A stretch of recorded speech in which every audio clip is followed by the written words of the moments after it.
They are making a decision to lend to you based off of who you have shown up as in the past. Now, listen, because I can be frank with you guys, because we look like each other, okay? Some of us are cleaning up messes in our credit that we didn't even do. Some of us had to experience someone putting something on our credit when we were 2 and 5, a cable bill, a cell phone bill, whatever that bill is, and now you feel stuck. Now you feel like you are being treated a certain type of way for something that you didn't do. While that happened to you and it's unfortunate, we got to clean it up. We have to stop sweeping things under the rug. Now, listen, if I can get real personal, I know that sometimes when you don't necessarily want to pay it and you just want it to go away, you run through all of your options, right? Well, can I ask this person for the money, right?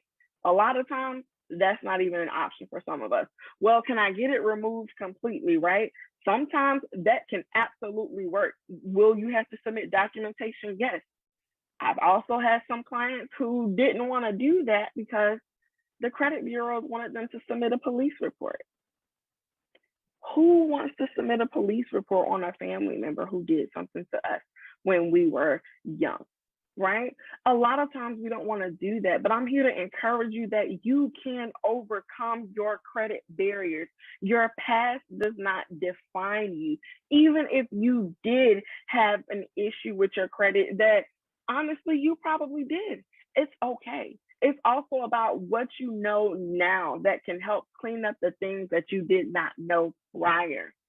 A lot of times we're looking for that secret number. What is that hot number that I need for my institution to fund me, right? And a lot of times it really can depend. You can have a 700 and might get declined, right? But you can have a 680 and might get approved. It all just depends on your overall credit profile. How old is your credit history? What type of accounts do you have? Do you have a diversification within your credit profile? Do we have revolving accounts? Do we have installment loans? Do we have, do we have any type of mortgage or auto loan? Depending on what you have, everybody's situation is very, very different. I encourage you today, listen, go and pull your credit report. You want to know where you stand when it comes to your credit. That's something that you want to know off the top of your head in any conversation. When you walk into your financial institution, even if it's to make a deposit, you don't know who you might meet that want to have a conversation with you to point you in a direction of a new product or service. A lot of times, though, they want to know certain information about you that you need to know about yourself. I encourage you to go to annualcreditreport.com and pull your free credit report. It's free. It's free. It's free. And you can get a report from all 3 credit bureaus for your personal credit, right? Even when it comes to your business credit has reporting. The numbers look very different now. You won't necessarily see an 800 in your business credit. It typically goes up to 100, but you want to start building that business credit as well. You want to start someplace. A lot of times we bootstrap our way by using and exhausting all of our cash out of the bank. We exhaust all of our old retirement accounts, and then we want to go apply for credit. I learned the golden rule in banking. You always want to apply for credit when you don't necessarily need it, because typically that's when you can get that favorable approval. Because why? Typically you have not exhausted all of your funds yet, right? Typically you have not maxed out credit cards at that point yet if you technically didn't need it. You want to be prepared. You want to stay ready so that you do not have to get ready. That can come in the form of business credit cards, right? I always say shoot for rewards if they have them. Business credit cards, business revolving lines of credit, right? Those lines of credit makes it so much easier for us to scale because we can pull out that cash right there. It's as simple as a transfer, or some institutions have a card that's attached to that. Some institutions have checks that are attached to that. It makes it a little bit easier for you to access that capital, but you have to learn what you need to even gain the information for those resources. To becoming a woman of class, we have to be credit worthy. We have to be personally credit worthy, but we also have to be credit worthy in our business. I encourage you to connect with a financial partner, whether it's a personal banker at your financial institution or a certified credit consultant or someone who has the experience, but also who is reputable and has been vetted, that can truly, truly help you get to where you want to be. And honestly, sometimes you can do it yourself. YouTube University is an amazing thing, right? We can gain access to so much information literally at the click of our fingertips, right? We just got to do it. We have to understand that it is important. It is one of the key steps to being financially sustainable. Not only does credit give you access, but it gives you a special access. It gives you discounted rates. Okay. I like discounted rates because even last year, right, when I purchased my car that's now on Turo, we're going to talk about other business ventures. I was able to get a 1.9% interest rate. That's amazing. And I did that through dealer financing. And that was lower than what my credit union was trying to give me. But you have to be credit worthy. Being credit worthy gives you access to the capital that you need, but it also makes that capital that you receive less expensive for you. Listen, now when it comes to entrepreneurship, a lot of times we don't talk about this often. We don't talk about it often enough, I should say. Long-term wealth.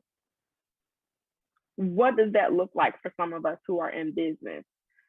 When you're in business for yourself, not a lot of times, when you're first starting off in business for yourself, you don't have the cushion of having an employer contributing to your 401k anymore, right? That means you are now in charge of your future. You are now in charge of what your wealth looks like long term. It's not impossible. You just have to be very intentional about the process. Is it a goal for you? Is it a priority for you to have money so that you can retire, right? We all know that we have to count for inflation. Listen, prices are going up every day, every year. Listen, we are still experiencing a global pandemic and the effects of that. But honestly, we're going to really see the effects years after it comes. So you want to start preparing yourself now. What type of retirement plans do you even have currently from your old jobs? Do you have anything that you can roll over and consolidate into an account that you can actually be intentional about managing? Or bring on a certified financial planner or a financial advisor that can assist you in that process. But we have to plan. We have to make it a priority. Way too often, we meet business owners who've been in business for 20 years, 30 years, 40 years, and don't have much to show for it. They can't retire. They're 70 years old and they have to go get a job as a greeter at Walmart. It's nothing wrong with it, but that's not the future that you want. It is not the future that honestly you deserve. When you are putting in time, energy, and sweat equity into building a business, you want it to do something for you. You ultimately want it to do something for your family. We have to prioritize our long-term wealth, whether it's in a retirement plan, whether it's in just your standard brokerage account where you're investing in the stock market, or long-term wealth can also include additional business ventures that you may or may not be super active in. It could be just an investment for you, right? Are you considering being an angel investor? Listen, the opportunities are endless. We just have to have the money to do it. We have to have the education. We have to have the resources to know that it is possible. But you also have to know that you deserve and that you can. I encourage you, have a conversation with a certified financial planner to discuss your future. What do you want your future to look like? What do you want retirement to look like? Also, how do you want to set up your heirs for that? If you don't have a financial advisor, I'd say, listen, start with where you're comfortable. If you have a financial institution that has a financial advisor in their office or some type of partner that you can be introduced to, Be bold and go in and have that conversation. Schedule that appointment, right? Even if you don't necessarily feel comfortable with your financial institution, you have a number of reputable companies out there who want to help you. And oftentimes, your initial consultation is free. It just takes the courage for you to take that next step in your financial future, okay? Becoming a woman of class, it definitely takes grit. It takes a willingness. It takes resilience, but it takes a will. And it has to be a priority for you. We got to make sure that we're credit worthy, but we also got to make sure that we are planning for long term wealth.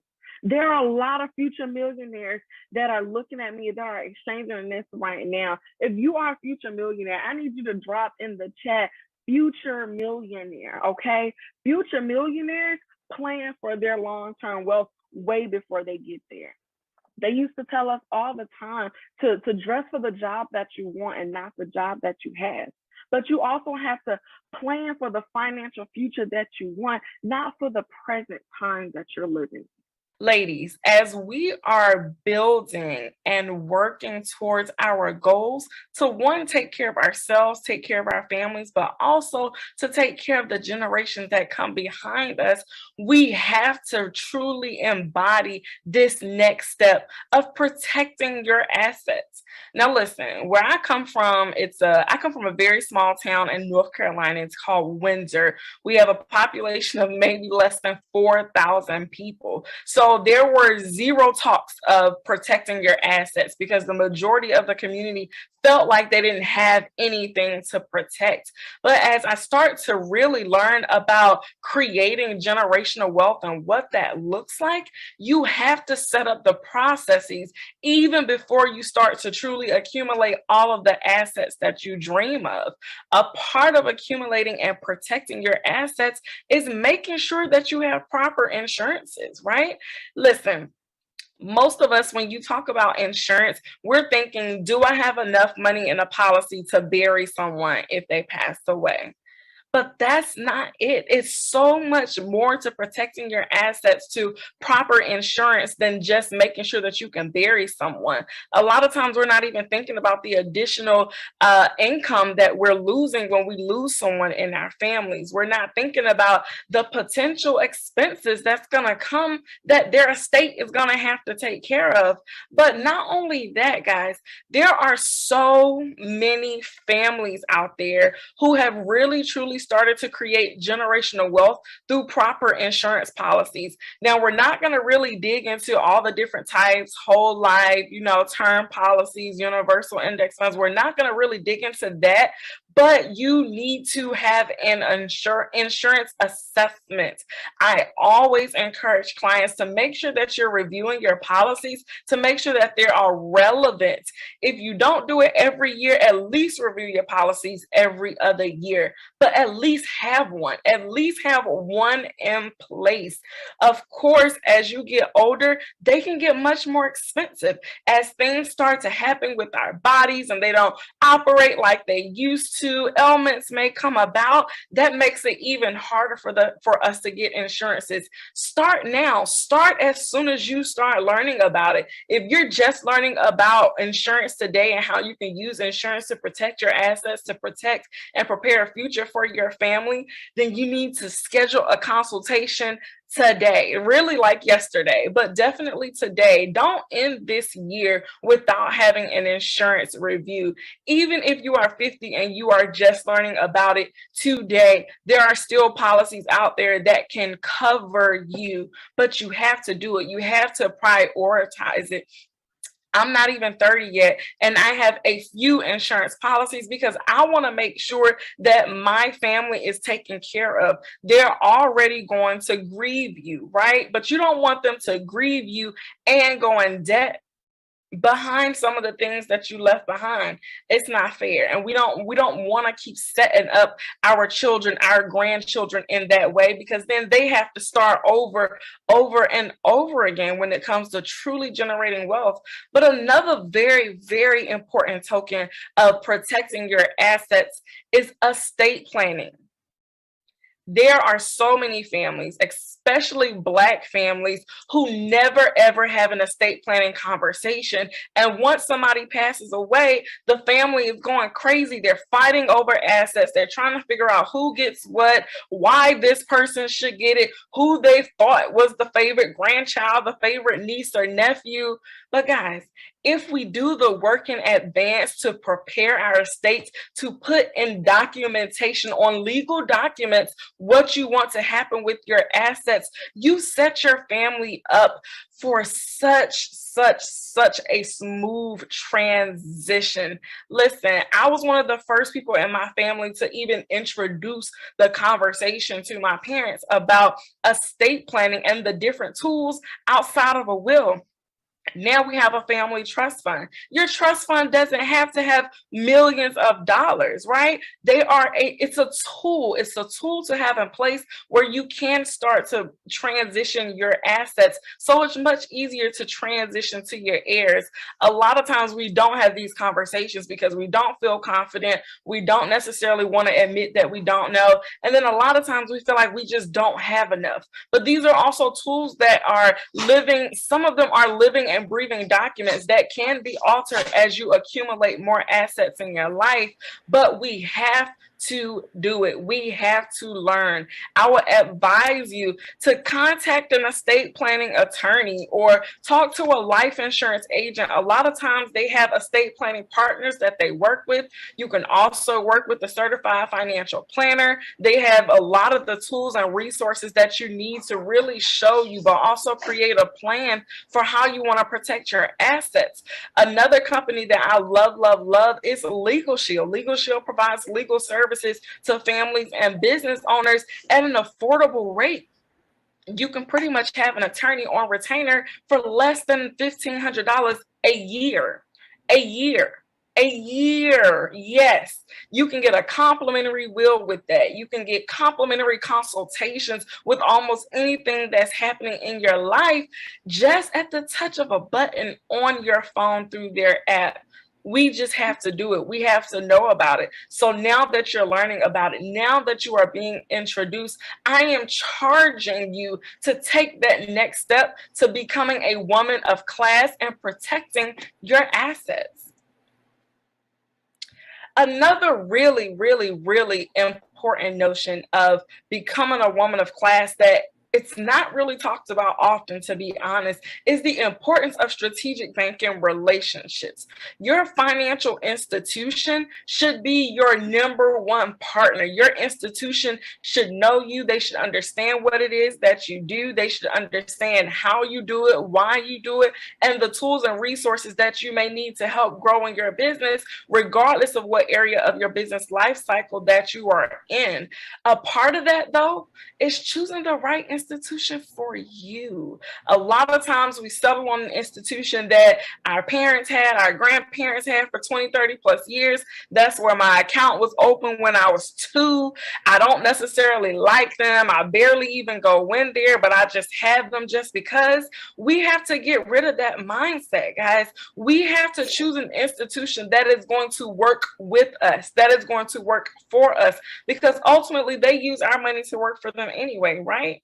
Let's just be real. So you want to make sure that you are maximizing on the benefits that you are getting from your institution. You want to have a banker that is assigned to you, a relationship manager, some institutions may call it. If you are a business owner and you have a business banking account at an institution, you should not have a business banker. You are doing yourself a disservice.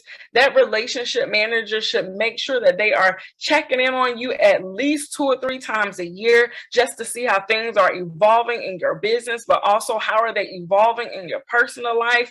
What new tools and products and resources can you use, can be really helpful for you as you're growing your business, as you're truly creating that legacy that you dream of, that you imagine for. But also, You want to understand how your bank works so that you know that you're at the right institution. Each financial institution are very similar. Most of them carry some of the same products, but sometimes their goals are different. You might have a bank that focus more on small business. You might have a bank that focus on more of investments. You might have a bank that focus on the holistic personal financial picture. You want to make sure that your financial institution is the one for you. You also want to be able to understand their structures, right? A lot of times your average small business owner does not even know that most institutions, their business banking division is split by your business structure. Are you a small business? Are you a commercial business?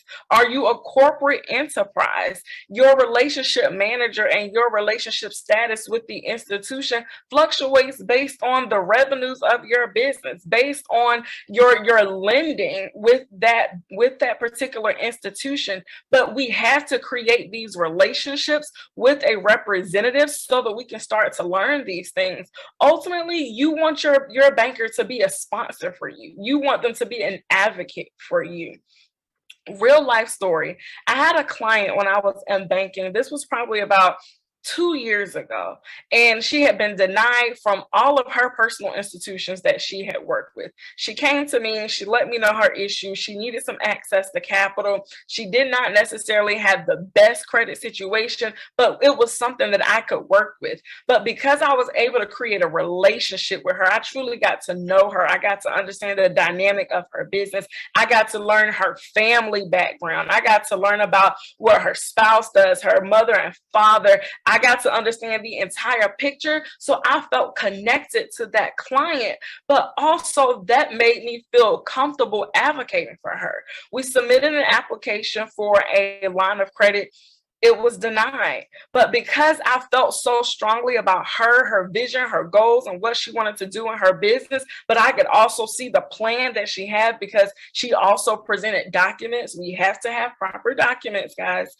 I could also see that there was some validity behind what she was asking for. What did I do? I picked up that phone and I called my underwriter. And after a 45-minute conversation, we got an approval.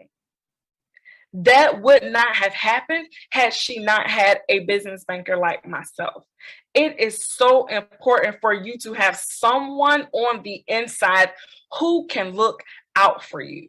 You also want to know what type of resources that they have outside of the bank, what type of external partnerships. One huge partnership that is valuable to the small business community is when your business banker is connected to alternative lenders. Because guess what? Everybody's not going to be able to get approved for traditional lending through your institution.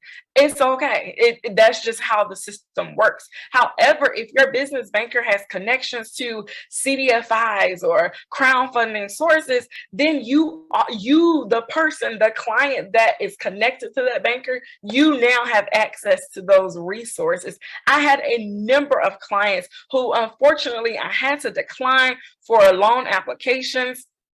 But guess what? Because I had partners who worked for community development financial institutions, because I had partners who supported alternative lending, like through crowdfunding, Kiva, etc., I was able to transition those clients to those particular organizations to meet their immediate need. Just because you get a decline from the bank, that doesn't mean you no longer need the money. Yes, we still need that funding. You just got to have the right partners in your circle to help you reach your goal.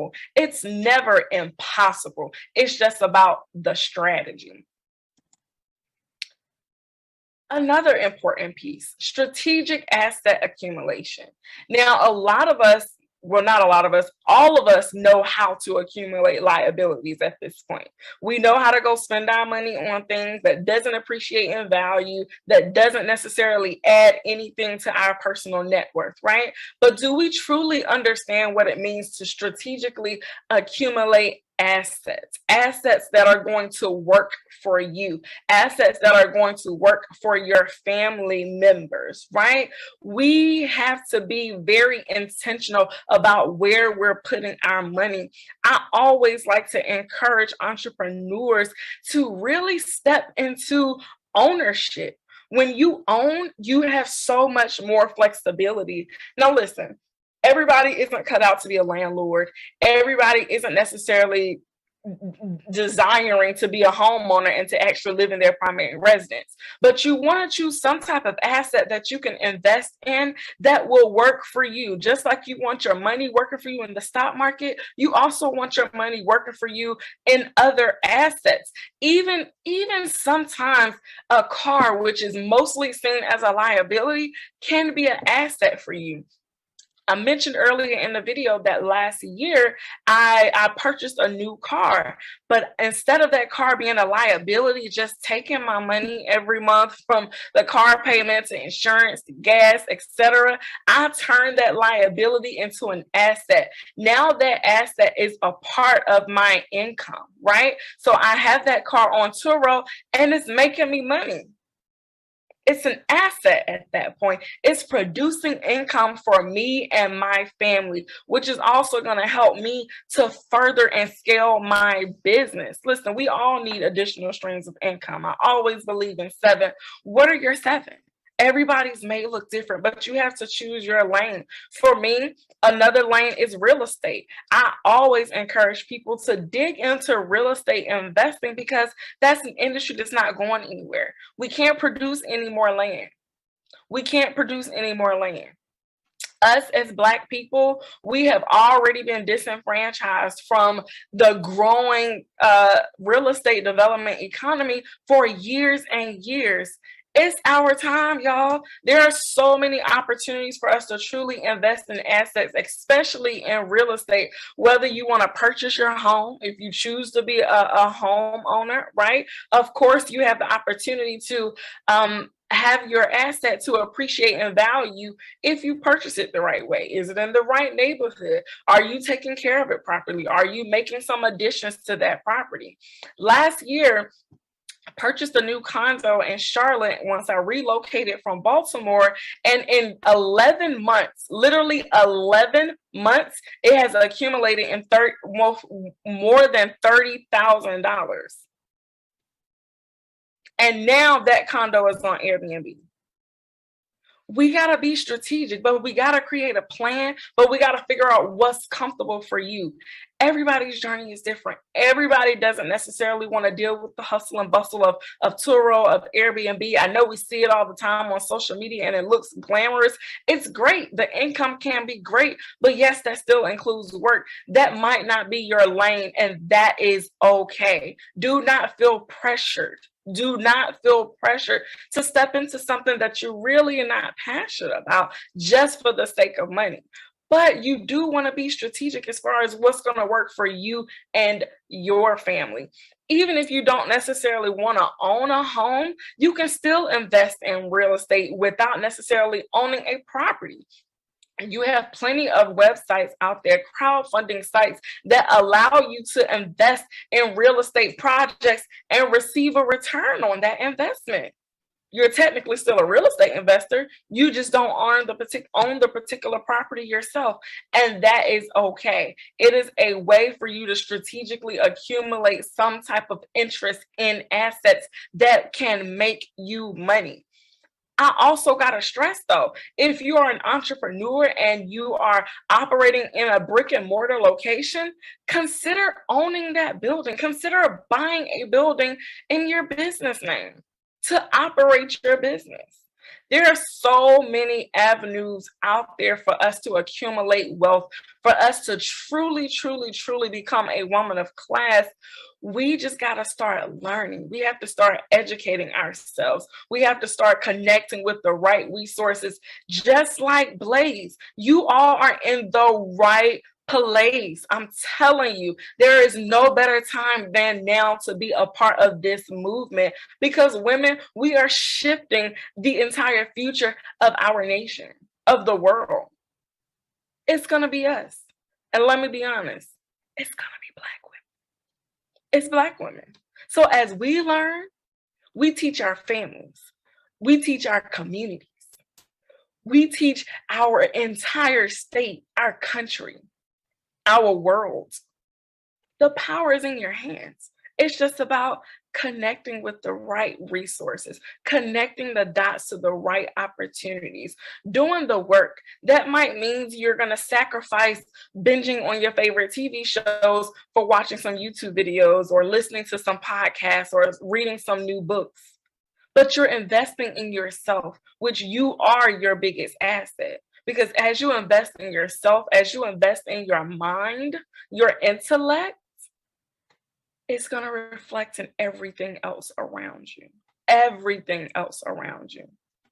I want you all to be confident that when you close your eyes, you have set yourself and your family up for success. Your children, your grandchildren, your nieces or nephews don't have to start over. They're just picking up where you left off. We just got to do the work. We just have to be willing to step outside of our comfort zone. We have to be willing to have these tough conversations, because they are tough conversations to have, especially when we have to address ourselves, when we have to address our issues, when we have to acknowledge some tough things about ourselves.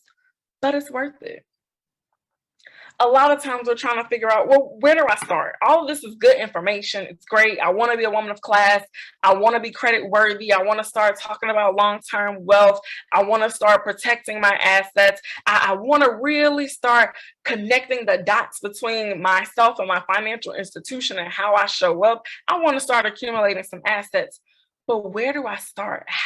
What do I do? You got to start by choosing to reclaim control of your money. And a part of that is managing your money mindset, understanding it, being willing to transform your mindset, because it has to start here. But also, you got to assess and make adjustments to your money management. Where's your money going? What are you doing with your money? Do you have a budget? Can you account for every dollar that comes into your account?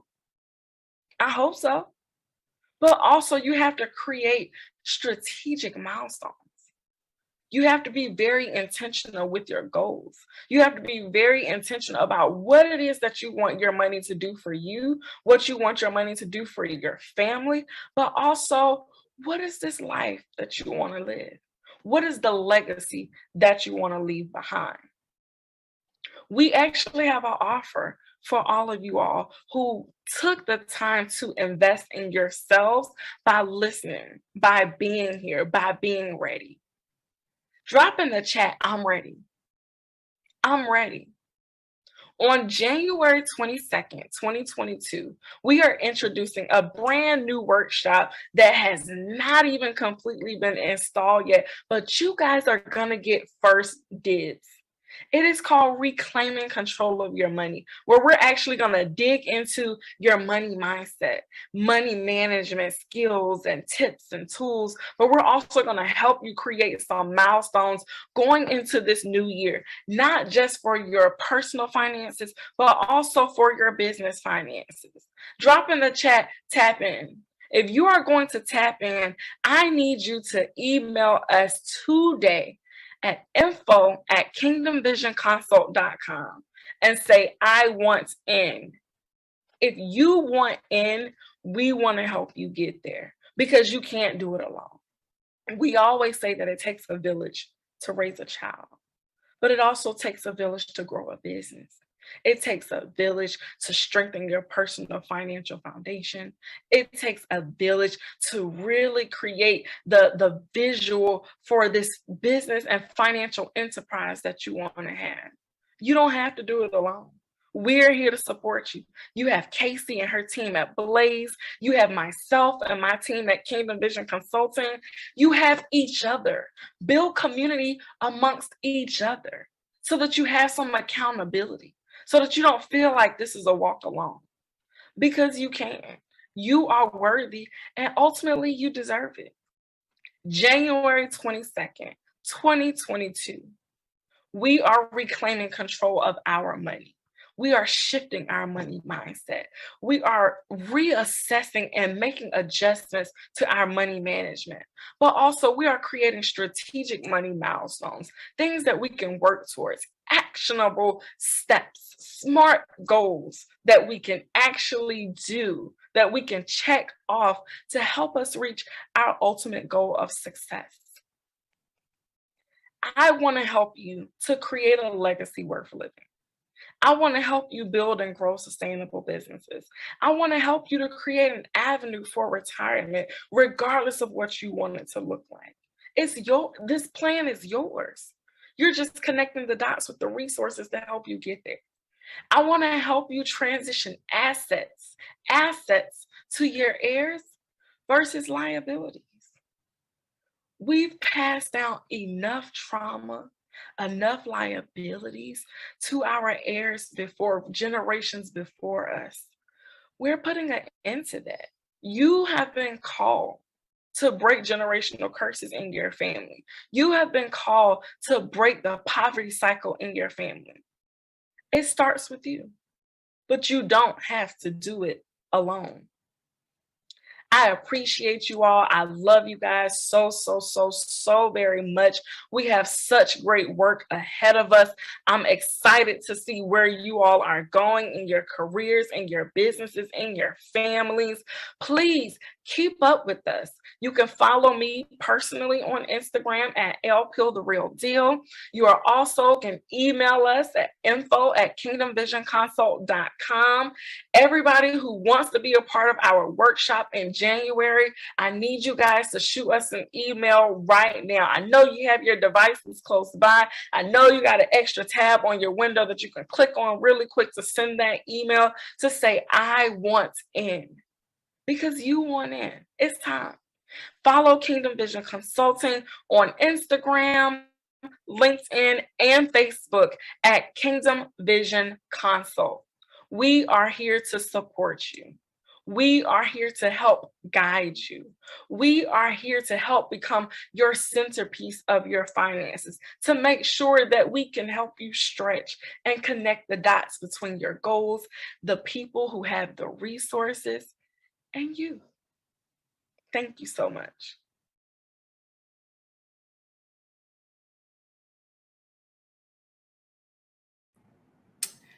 Listen, PSA announcement.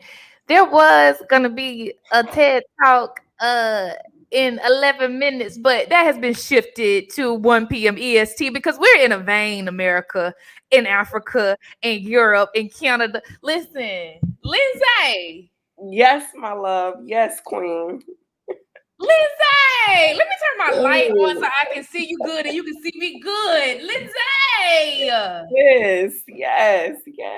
Baby, the way you just shifted households and communities just now in 45 minutes. You did that. The way you just shifted households and communities in 45 minutes just now. Like I said, I'm serious, y'all. I moved the TED Talk back because we're in a vein. We're in a vein. Lindsay is here. This is the first time, Lindsay, just so you know, sis, over the last 3.5 days that we've had Q&As, the Q&A being filled up before you even came on the stage. So I just have a feeling there's going to be so many questions people have for you, and I want you to be able to answer them. Let's dive in, sis. Yes, ma'am. Oh, Lord. Wait, first of all, hold on. Do you have anything you want to say, friend?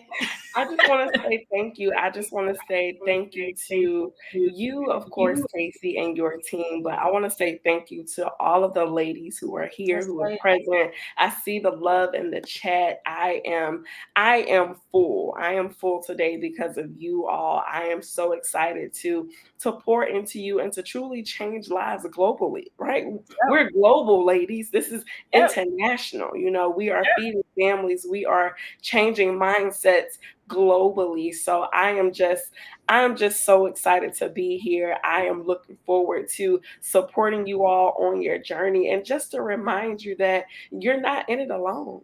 Amen. Amen. So much love in here for you, Lindsay. The way you were in our stories, like, you know, I'm gonna take my time with this. We've been conditioned not to talk about family business. Yeah. right? Because what goes on in this house stays in this house. But you said somebody put them bills in your name, right? You said nobody want to talk about estate planning, but when somebody died, they trying to guess who was the favorite, right? Right. And you said that on a global stage, meeting people who've been bound and that kind of stuff for generations. So yeah, the well has been primed. We're just gonna talk about it. And I'm just saying this to say nothing is off limits, y'all. We among family. This is safe and sacred space. Let's heal. All right. So first question is coming from Jazz. Jazz asks, what advice do you have for having conversations about asset protection with your parents when they haven't been open about financial conversation, but have good financial habits? So for me, I had to start doing it myself. I had to start preparing the pieces to the puzzle. I had to start learning about what does it mean to even establish a will? How do you do it? When I was in the banking industry, I would ask a lot of my clients a lot of questions. I would see a lot of wealthy clients, and of course, a lot of them did not look like me. However, a lot of them are willing to share when you ask the right questions. So I started asking questions about trust funds. How did you transfer your properties when someone passed away? You know, how do you eliminate that process of going through the courts? How do you eliminate collectors trying to come after you and your family assets? So I started doing it for myself, and then I started to share with my parents. And believe it or not, my mom was actually able to hop on board. It wasn't as hard as I thought it was. I just needed to do it first. Sometimes you got to plant the seed. Sometimes they even need to see you just put a little water on your own seed first, and then you bring them along, and they will be willing. It might take some people a little bit longer than others, but you got to keep trying. But sometimes you got to show them first how serious you are by doing it for yourself. That's good. That's really good. Thank you so much, Lindsay. Great question, Jazz. Okay, the next question is coming from Anika. We all love Anika from Queen City. She asks, what steps can I take if I'm rebuilding from the ground up? I don't know where to start.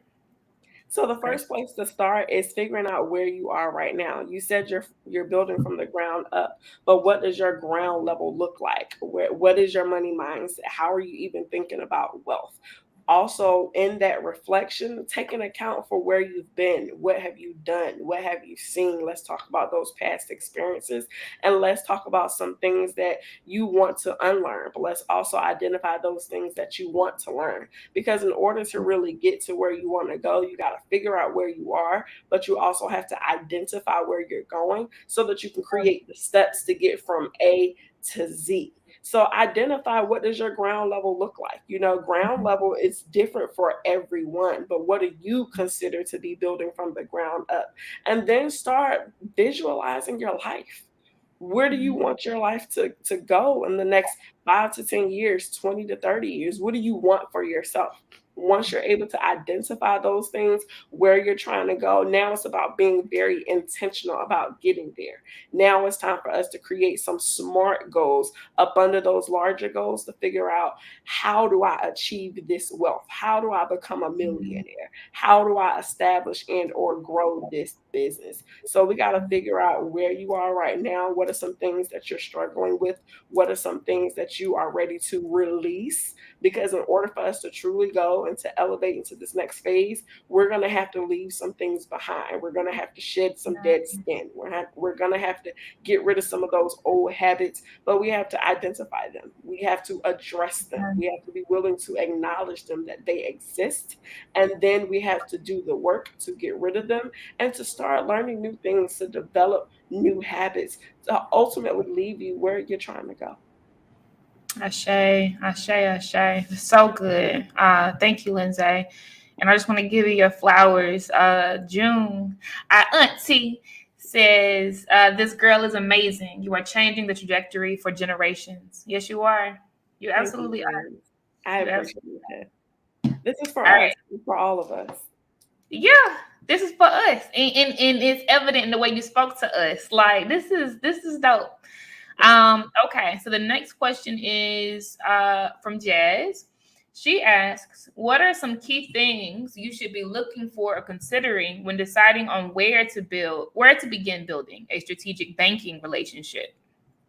So one, I also say start with proximity. Look at those institutions that are close to you as far as location, because when you're building a strategic banking relationship, you want to be able to stop into that branch. You want to start creating a relationship with those tellers, with those bankers that are there. Now, everybody within the retail banking space, they all serve in a different role. Everybody might not be able to ultimately help you apply for that loan, but everybody there can contribute to your overall relationship. So it starts with the simple things. When you go in and make a deposit and make a withdrawal, are you engaging in conversations with their teller? That their job is to engage in conversation with you. Are we blowing them off? Are we on our phones? Are we saying, oh, I don't really have time today, I just need my cash real quick? Like, how are we interacting with those people? Ultimately, when you notice a location that's close to you and they're able to provide you with customer service, you start from the teller line, and then they're going to ultimately try to introduce you to a banker one of That's those right. visits. And it's going to depend on how well you interact with the teller. It's like having a gatekeeper. You know, when you're trying to That's right. speak to an attorney or That's right. a big dog, rather, they have somebody at first that you have to speak to and get through, That's that right. receptionist or, that administrative assistant. The teller is kind of that person when you're thinking about a bank and thinking about gatekeepers. That teller can give you access to everybody else within that banking system. A lot of times when they're in front of you and they're taking care of your transaction, a lot of times they're a Skype away from a person that you might need in another office. That's But real, if you're sis. not taking care of them, if you're being rude to the tellers, if you're being very dismissive, it's going to be very hard for you to try to build that strategic relationship. So start with proximity because you want to actually be able to go in there, but also start looking up that company's values. Every institution is different. Some institutions have a heavy focus on small businesses and some don't. Some institutions have a very intentional focus on touching minority communities. Some institutions don't. Depending on where you live and depending on where that branch is centrally located in your city, a lot of times you will be able to tell what type of banking relationship is that institution trying to create with the community. One Right. of the last institutions that I worked for, they had a multicultural segment of the bank, period. So there were Wow. certain branches, if you were located in a predominantly African American community, or if you were located Wow. in a predominantly Hispanic community, they would have mostly people from that community working there. So you would walk into Dope. the branch and see people who look like you. That Yep. also matters. If you Yep. live in a community that's full of Black people, right? You don't want to walk into a branch and it's all white people in there. You don't. Right. You can walk Right. into that bank and you can already tell their value system. You can already tell Right. how they feel about that community by how they even show up, by how they place these branches, but That's also by real, the Lisa. people that they are putting inside of these branch locations to help you. That's So real. those are some of the small things. But then also just looking at their products and services online, it really just takes a Google search for you to search a bank, look at their products and services to even see if they have products and services that match where you are in your business life cycle. If you're a startup and all of their business accounts have fees, that might not be the very best place for you to start, because if you're not necessarily generating any income, you don't necessarily want to be paying $10, $12 in service fees every single month for an account Right. that's barely bringing in money. That's just depleting Right. the assets that you do have. So even just thinking about those small things that matter, they go a very, very long way. And Yep. also I will add in there, if you have business besties, any people that you know and admire in business who are doing well, who speaks highly of their banking relationships, I would also ask them, Send a referral. Who is your business banker? Do you love them? Let's talk about their relationship. How has that bank been able to help you? But also tapping into your centers of influence. If you have attorneys or attorney friends, if you have an accountant that you're working with, a bookkeeper, chambers of commerce, if you are a part of any organization that works with small business owners, I promise you, you are going to find bankers in there because they flock to those organizations who has their target audience there already. So sometimes it also starts with you meeting a person that you really like, that you gel with, and then you become a part of their institution because of that person that you met. That's right. That's so good. That's so good because, and I think we need to be clear about this. Like a lot of times, y'all, we learn about playing the game, and that's toxic, right? We learn about playing the game, and you just networking just because you need something and all of this stuff, right? But what Lindsay is talking about is being very intentional and genuine. She didn't say like run game on the teller, right? Yeah. She didn't say act like you care about them. She said, see them. Are you speaking to them, etc.? And then they will naturally. She didn't say on day one. She didn't say go over there and tell. She said they're going to want to cape hard for you, right? And then the advisors are going to want to cape hard for you after that because they've gotten to know you, right? She said reach out to your sisters and talk to them about their experiences with their bankers. She did not say, right? She did not say act smooth up to somebody that you know is wearing Louis Vuitton bags and try to get. No, right? So I just want to highlight that as well because this is thought leadership. And this is why we need to be on stages telling our own stories, right? She didn't say play the game. She said lean into community. Yep. Right? She said have an open heart to building new relationships, right? She said cultivate those relationships and good things will come. So I'm challenging us to let go of this crap, to be quite honest, we've been taught, right? Which causes us to be crabs in the barrel, right? And embrace genuineness and know that we love each other the same way they feel in here, right? It operates like that in the outside world. We got to be different, right? Like we shift like, and speaking of shifts, y'all, mic check 1 2 1 2. Lindsay has shifted everything. The next TED Talk is at 1 Eastern instead of 3 minutes ago. Hello. Okay. All right. So we're going to keep it going, Lindsay. This is so good. Before I go to the next question, I want to throw a comment on stage, just in case you have a response to this, Lindsay. So Janelle says her credit union is all virtual right now, even at the branch. It's just a person on the screen. Do you have any advice to her? I hate that because it's getting rid of jobs and I don't like it. But one thing I'm going to share is that you should not just be dependent on one banking relationship. I always personally believe that you should have a few. You should have a credit union relationship or a few, and you should have traditional banking relationships because it's those traditional banks that you're going to see on every other block. It's the traditional banks that you're going to see that still are popping up branches out of the woodworks when everything else is closing. So if you notice that is a thing with your credit union, I would look into a traditional bank that you do see more often in your community that you'd be willing to create a relationship with. And that's because they offer you different things. Your credit union is going to offer you sometimes better rates. Your credit union, they are going to haggle you less because credit unions are typically nonprofit entities, so they're not just about the dollar, that bottom line. So your relationships with your credit unions are just going to be a tad bit different.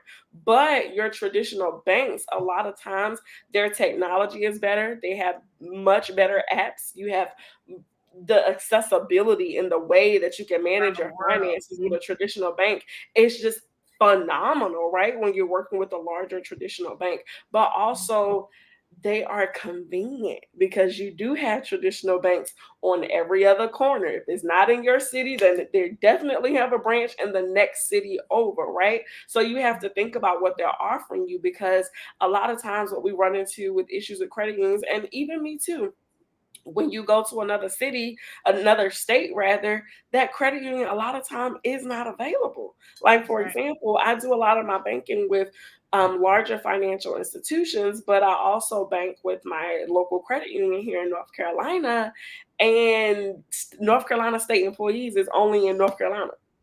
So when I'm in Maryland taking care of business, I cannot necessarily access a branch for North Carolina State employees, which is unfortunate. But you just have to understand how these systems work, and you have to create your own system within what they have, within the options that they give you. It's building your own financial infrastructure. Where do you have your relationships? How do you manage those relationships? Where are they? How can some of them cross? For me, with my traditional bank, you can add, and most banks you can now, but you can add non-bank accounts to your online banking so that you can transfer money. So because I bank with a large institution and they do give me that type of access, I added my credit union account that I typically will use for certain things to that bank's profile, so that online I can go to my traditional bank and still transfer money from my credit union, because they allow me to add non-bank accounts to that online profile. So you just have to learn how your institutions are operating, and then you have to create a structure within the current infrastructure that works specifically for you. But you definitely should have a credit union and a traditional bank. You want to definitely have both. I love that distinction, because y'all, right, get out of the scarcity mindset. It's not either or, it's either and. Yep. Right? So know that you are not a burden, that you are worthy, that your money spends just as well as anybody. Like all of this stuff. Like let's accept that into our mindset first, right? And let's combine all of the things that we learned thus far, right? The vision board. We know what our 5-year plan is, right? Planning, smart goals. We know how we're going to calibrate ourselves as we go along. So you need to be ready for the here and now and the then, right? So like Lindsay is saying, if you know that you're about to be crossing state lines and even on a global level, and you need to be able to make them transactions and all of that, okay, let's go ahead and start getting that in place now. And if we know that we need the car loan at 1%, 1.63%, like Lindsay, let's talk to the credit union. I mean, come on, right? It's not either or, right? Like, let's get out of that, right? I love this. Janelle said, thank you. She loved your response. All right, let's get into some more questions. What up, Miss T? Okay, so the next question is from our girl, Katrina. So Katrina says, or asks rather, what is a great way to start building credit worthiness with little credit, but 10 years of history? Mostly high doctor bills and no credit cards. Love this question. I love this question too. I always say sometimes you have to start small, and it's okay to start small. And because of the way that you framed that question, I'm going to assume that your credit score isn't necessarily where you want it to be, right? So ultimately, there is a starting point. A lot of people start with secured cards, right? They're not favorable because, yes, it's you putting in your own money, but you are ultimately investing in yourself. That secured money, that secured card that you're opening, it's an investment. I don't want us to look at it as, why do I have to do this? Why am I giving them my money to spend anyway? It's just a starting phase. It's like a startup of your credit, ultimately, where you take at that institution, whatever their requirement is, you give them that amount of money and they give you a credit card in exchange. You just got to learn how to use it, right? So making sure that we are not exceeding our limits ever. You know, if you can stay under 30%, great. Sometimes that's not even always realistic because emergencies happen, things happen where you have to use your card. Sometimes you got to go up to 50%. Sometimes you might have to max it out one day for a purchase. But it's about, before that next statement period hits, make sure that you have paid that card down as much as possible. Also, with secured cards specifically, it's also about how you're managing all of your other credit around it, right? So let's just say you have a secured card with XYZ Bank, but let's just say you still have an old credit card that you might not have taken the best care of it, and that's okay because you didn't know over here, right, that's carrying a high balance, or you might have a missed payment or two. You have to know that that is going to affect whether or not this particular secured card can convert to an unsecured card. So it's also about the entire credit picture. But another way that I always tell people, if you're not comfortable with getting a secured card first, or if you're just not in a position where you can do that, if you have a close family member or somebody, a great friend that you trust who has good credit, see if they'd be willing to add you as an authorized signer to that credit card.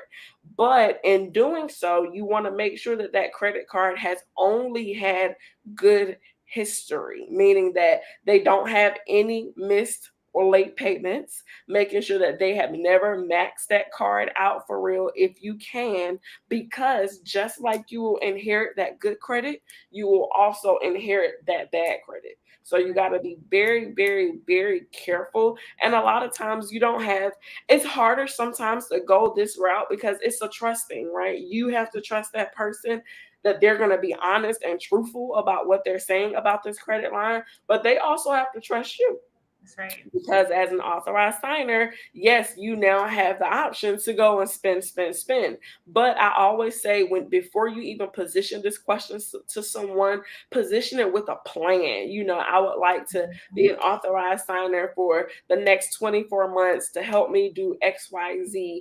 I don't need a card. I don't want a card. I just want to be on the account. I want to attach that history to my personal credit profile to achieve XYZ goal. You can't just go in and asking, hey, you can get me to your credit card, and not give them some additional facts about, one, how that process is truly going to help you, how is it going to benefit you, but also how you're going to have to reassure them that you're not going to mess anything up for them. And that's by telling them, hey, I don't want a card, because ultimately you don't really need a card to get the history and to benefit from it. You just need your account to be attached to that relationship. So either we can start with the secured card, or you can ask to be an authorized signer on someone's account. This is really good. And I want to break down some jargon just in case some people are not familiar with some of these terms, right? Because if we haven't had close proximity, honestly, right, to someone who understands finance or in banking worlds or have our own personal bankers, then some of these words you might not have understanding of, right? So when Lindsay says secured card, she's meaning that it's different from your traditional credit card where they give you a piece of plastic and you didn't put up any collateral, right? Right. If you think about a house, right, there is collateral associated with it, right? You put down a down payment, so there's cash, a certain percentage of that, and the house itself can be taken back if you don't pay it back, right? Yes. So the house is secured, the mortgage is secured. So when Lindsay is saying secured line of credit, secured credit card, it literally means you put up some collateral, which is cash.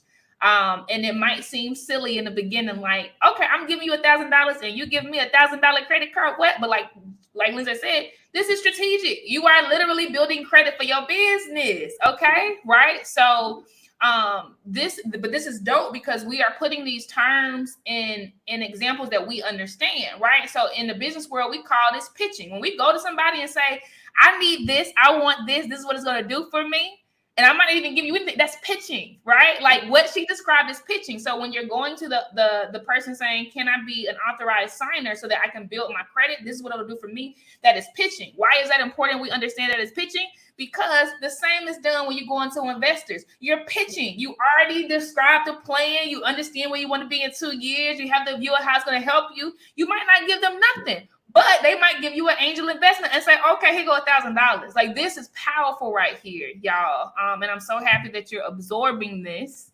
and you're going to put it to use. Okay. Let me keep going in the questions. Lindsay, super fire. Thank you so much for your information. Next one, we're going to Janelle.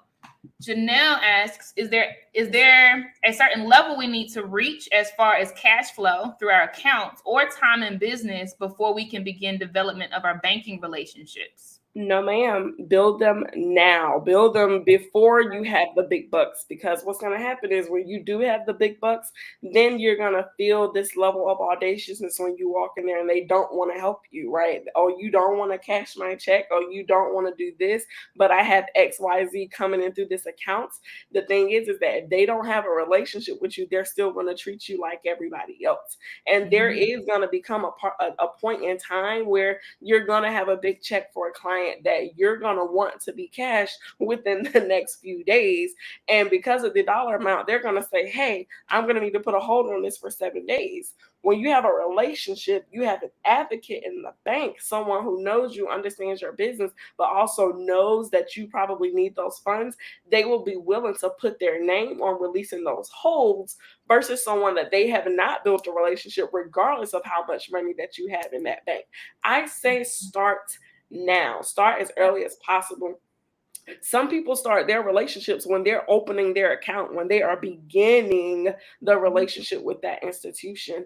The previous institution that I work with, and I really, really appreciate how they take care of their business clients, BB&T, now Truist, they have it set up where every branch manager of any branch is automatically a business development officer. So if you walk into a branch and there's a branch manager there, then you already know for that institution that that can be your relationship manager, and you start building that relationship day one. While you're opening that account, ask questions, get to know them, get to know how long have they been doing what they do, how long have they been supporting small business clients in particular. You want to know who are they connected to, do they have any centers of influence that they would be able to refer you to, any accountants, lawyers, bookkeepers, anybody that can be beneficial to you and your business, especially that will help you build your financial dream team. You want to know what organizations are they a part of. Are they a part of any local chambers of commerce? Do they support any local small business accelerators or incubators in your town? You want to vet them out just like they're going to be vetting you out, because while they're opening your accounts and establishing that relationship, they're going to be asking you about your finances. Ultimately, they ask you questions, they build rapport, they get to know you and understand your financial world so that they can make the appropriate recommendations for services and products that could be useful for you as you're growing your business. And you need that. You just have to be willing to be very transparent and to be vulnerable in those conversations, because they can't help you if you're not transparent. They can only give you what you allow them to give you, honestly, because you can control how much you receive from them in that conversation. But also, you got to know what questions to ask. You also got to know how to engage in these conversations and show up confident in who you are. Forget your credit score, forget where you've been, because we know where you're going. They need to be attached to where you're going to, and you need to get as much help and support from them as possible, especially because that support can be free. Yep. That's right. This is so good. I want to highlight Paquita's comment about thinking that Truist was SunTrust or something. You're not wrong. A merger happened. So BB&T and SunTrust combined, which made them one of the top biggest banks. And they're not huge, but they up there, because they combined. So you're not wrong. Jazz just comments, I'm just going to flash this on the stage, that or wondering whether you're talking about personal or business. You're talking about your business. Like, you need to have a business relationship manager. But anything you want to add on this? Because personal, excuse my grammar, but it's both for me. It's both. When both you want to create relationships for both because even as your business banker, they still want to support you with your personal needs. Like, when I was in business banking, it was very important for us to connect with business owners, specifically because business owners bring you two different sides of the pot. They can bring you their business accounts, their business relationships, but they also have personal needs. You're still a human. You still have personal financial goals. Your business banker can take care of both pots for you. So you want both of them. That's dope. Love this. And, different banks are different, right? So I was at Bank of America, which y'all know is huge, right? So we had a department for everything, right?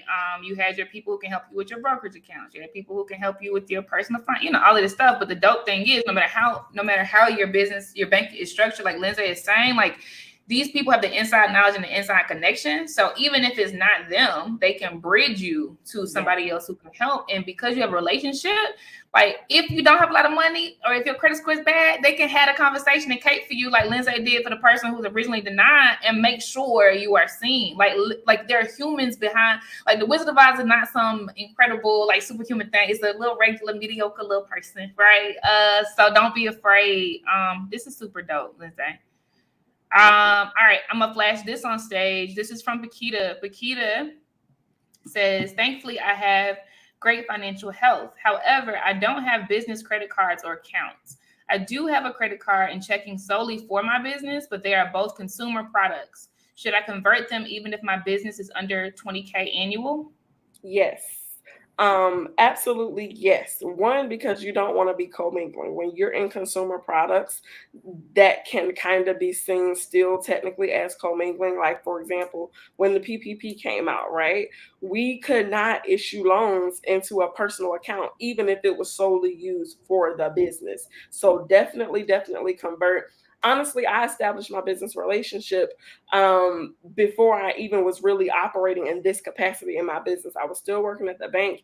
And at that time, I just used the income from my business came from my rental properties, right? And it wasn't a lot. It was less than 20K as well.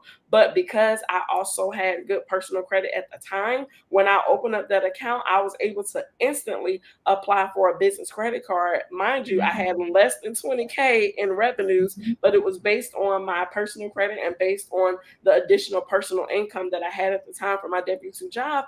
And I was able to get a $10,000 business credit card to help me get started, because you do not want to accumulate a lot of business debt on your personal credit, because it is going to drastically pull down your personal credit score, and it has nothing to do with you personally.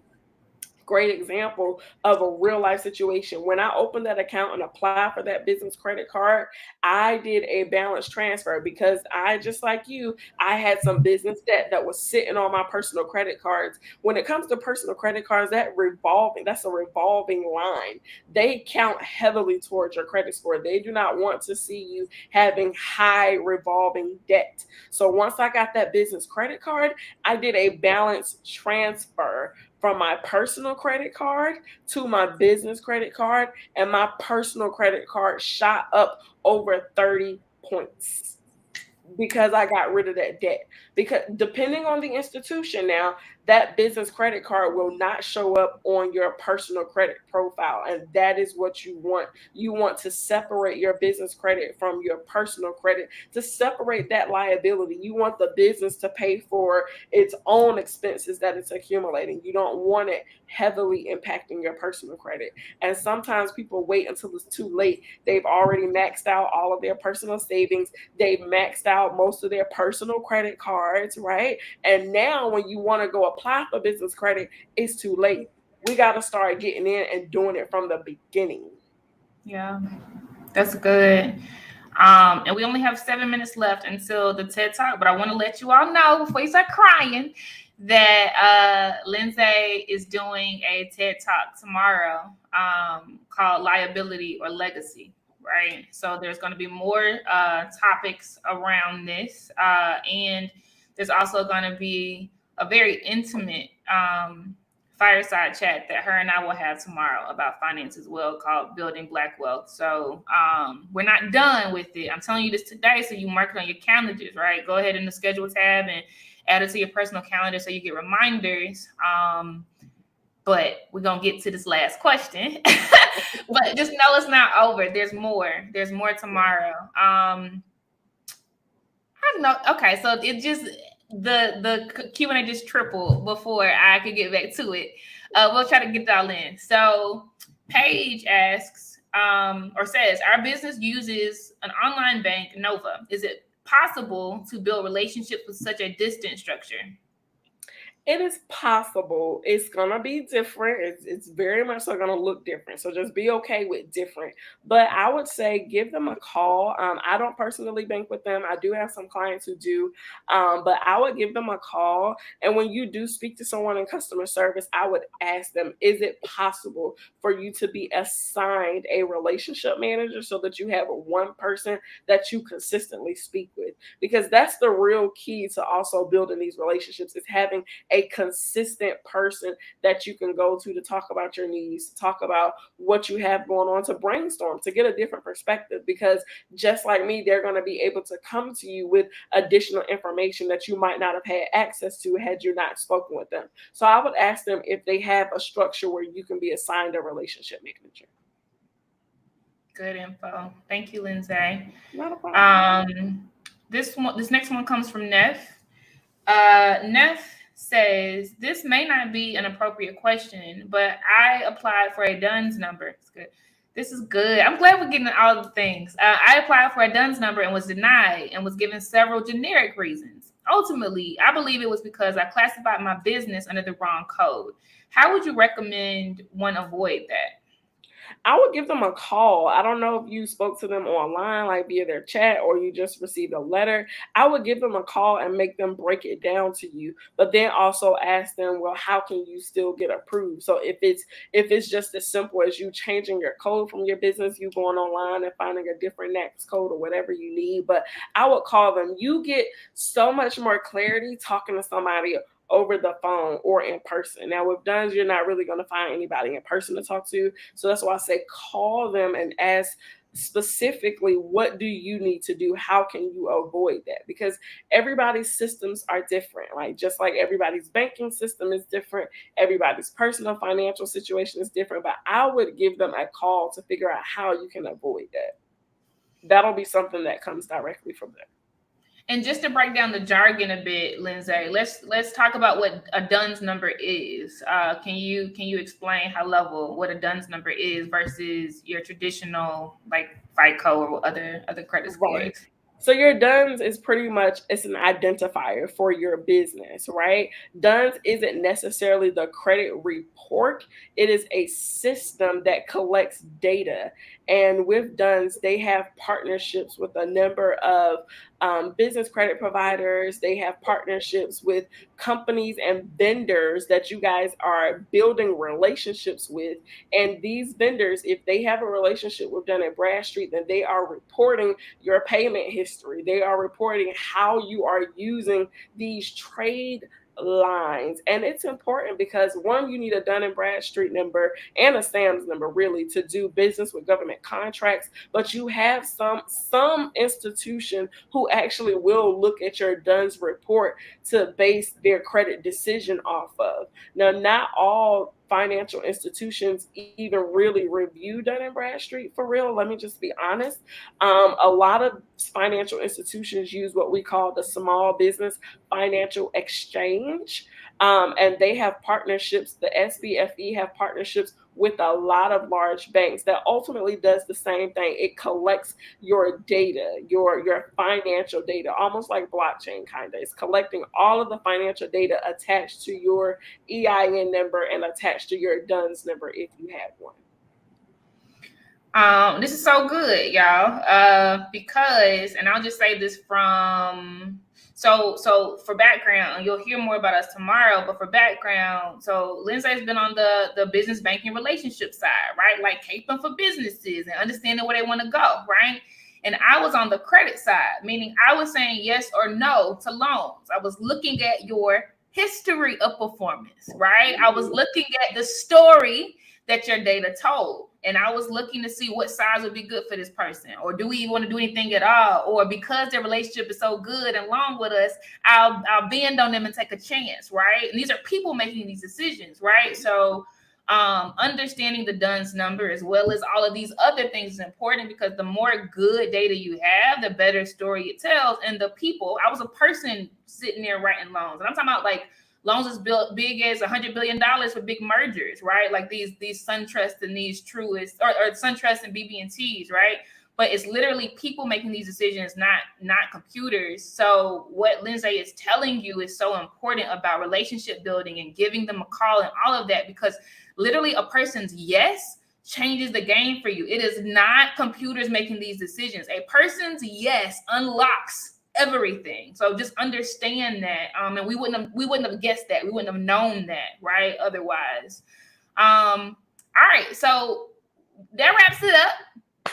We're going to the next thing. I thank you so much, Lindsay. Can't wait for you to continue dropping gems tomorrow. Thank you for extending this time. I didn't even ask, sis, but I know you were Ryder. Of course. Anything for you, Blaze. Anything for our community, our ladies. Please, please, please reach out to me. You do not have to do this alone. I am going to drop our email address again in the chat so that you have that. Please, please, please contact us, guys. I want to help you. And I specifically, in my business, I only support people of color. Come on now. It's rare that you find that in financial services companies. So I'm here for you. I love you guys. Please, please, please enjoy the rest of the summit, and I'll see you guys tomorrow. Hey, all right, y'all. We'll see you at the TED Talk. Peace. I'm so excited.